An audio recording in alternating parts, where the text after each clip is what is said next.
Hi friends, நார்மலாக பிள்ளைங்களோட வளையல் வந்து வேஸ்ட்டாக இருந்தால் இது போல் எடுத்து சிசரை வச்சு கட் பண்ணிக்கோங்க. கட் பண்ணிவிட்டு இப்போ பாருங்கள், ஜாதி மல்லி பூவில் தான் நான் வந்து இந்த கட்டிக்காக கட்ட போகிறேன். இது ரொம்ப சூப்பராக இருக்கும், ஈஸி. பாருங்கள், ஃபஸ்ட்டு வந்து எடுத்து வச்சுட்டு இந்த முதல்ல மட்டும் முடி போட்டுக்கணும். பாருங்கள், நார்மலாக வந்து நூலை இப்படி விட்டுட்டு கொஞ்சம் நூல் எவ்வளோ கட்ட போகிறீங்களோ அந்தளவுக்கு நூலை கட் பண்ணிக்கோங்க. அப்போ தான் உள்ளே விட்டு எடுக்க ஈஸியாக இருக்கும். இது போல் முடிச்சு போட்டுட்டு இங்கே பாருங்கள், இது போல் நாட் போட்டால் ஃபஸ்ட்டு மட்டும் நல்லா டைட்டாக நாட் போட்டுக்கோங்க, அவ்வளோதான். இதுக்கப்புறம் கட்டுறதெல்லாம் ரொம்ப ஈஸி. 4 பூவாக எடுத்துக்கலாம். இப்போ பாருங்கள், மேலே சுற்றி அடியில் எடுத்துடணும், அவ்வளோதான். இப்போ டைட் ஆகிடும், கொஞ்சம் இருக்க பிடிச்சிக்கோங்க. இது போல் வரிசையாக வச்சு கட்டிக்கிட்டே வாங்க, ரொம்ப அழகாக இருக்கும். இது தலையில் வைக்கிறப்போ ஹேர் பின் வேணும்னு அவசியம் இல்லை. இதை வைக்கிறது ரொம்ப கஷ்டமும் இல்லைங்க.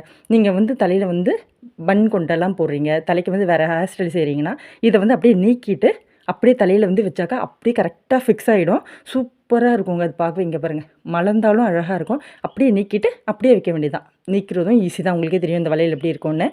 ஒன்றும் தலையை ஹர்ட் பண்ணாது, முடியை பிக்காது, ஒன்றும் பண்ணாது. நார்மலாக நல்லாவே நீக்கிட்டு நல்லா டைட்டாக அழுத்தி விட்டால் போதுங்க, செம்மையாக இருக்கும். பிடிச்சிருந்தா லைக் பண்ணுங்கள்.